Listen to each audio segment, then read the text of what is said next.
¿Qué tal? Muy buenos días, muy buenas tardes, muy buenas noches, dependiendo del momento en que usted pueda ver este video. Que Dios lo bendiga. Le saluda su amigo José Vidal López Portillo. Estamos viendo que en América pues está convulsionando por diferentes factores, por diferentes acontecimientos. Un caso cercano a nuestro país, Guatemala, lo es eminentemente El Salvador, con esta situación que tiene Nayib Bukele. Realmente es formidable el señor presidente de El Salvador en virtud de la forma que ha tenido para poder afrontar y enfrentar cada uno de los problemas económicos, sociales y culturales y políticos que integran estos últimos que tiene la hermana República de El Salvador.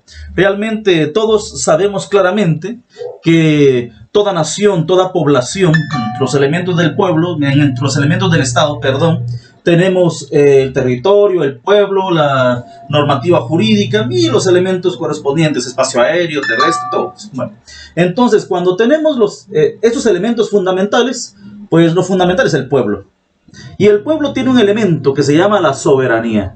La soberanía es esa autoridad suprema que tiene un pueblo para poder establecer su propia autoridad, para poder establecer sus propias normas. Bueno, entonces, y ahí aparece un concepto muy interesante. Aparece el término democracia, el poder ejercido por el pueblo, que significa que el pueblo va a elegir a sus representantes. Por eso señala que nuestros países son republicanos, democráticos y representativos.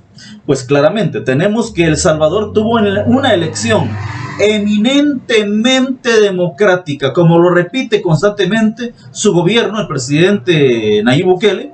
Pues El Salvador nos ha demostrado cómo se ejerce la democracia, cuando el país elige libremente a sus pueblos y no queda ninguna duda de que él fue puesto allí por el pueblo. Muy bien.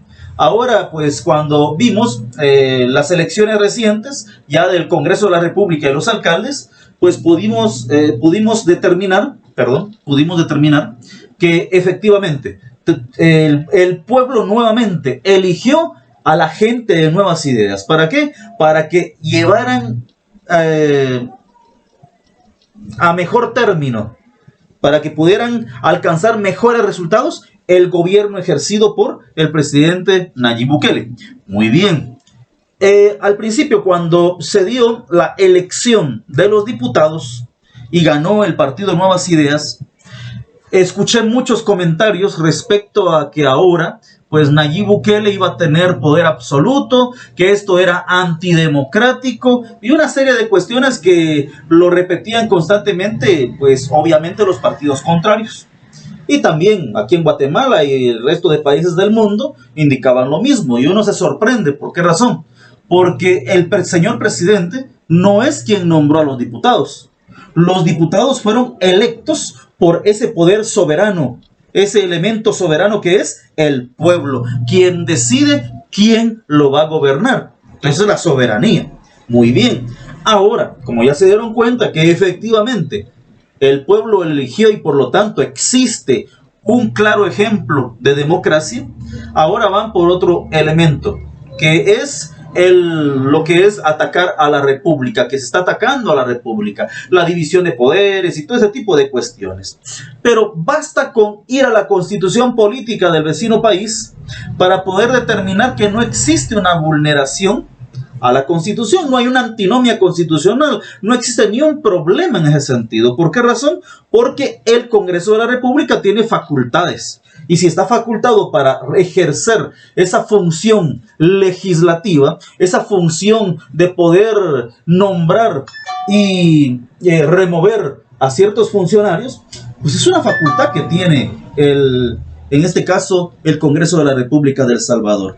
Pero lo más sorprendente es que a nivel internacional, en el derecho internacional de los derechos humanos, existen tratados, existen convenios internacionales.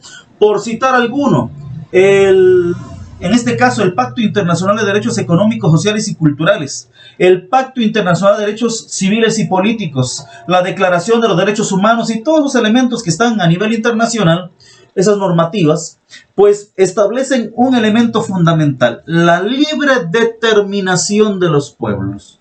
Obviamente es evidente que la libre determinación de los pueblos solamente aplica para los pueblos poderosos, para los pueblos que tienen capacidad económica, mas no para nuestros pueblos que siempre han estado sometidos, que siempre tienen que estar sujetos a los que los países poderosos señalan. Y cualquier situación que se cometa, pues obviamente vienen en contra de nuestras pobres naciones para atacarlos. ¿Dónde queda la libre determinación de los pueblos? Es necesario que se empiece a respetar los derechos de cada nación para poder ser libre, soberana e independiente como corresponde, y no sujeta a ese montón de disposiciones de gobiernos internacionales que pretenden inmiscuirse, meterse en la situación eminentemente política de otra nación. Claro, podíamos establecer que tienen razón o tendrían razón si se estuvieran haciendo las cosas de forma incorrecta, pero realmente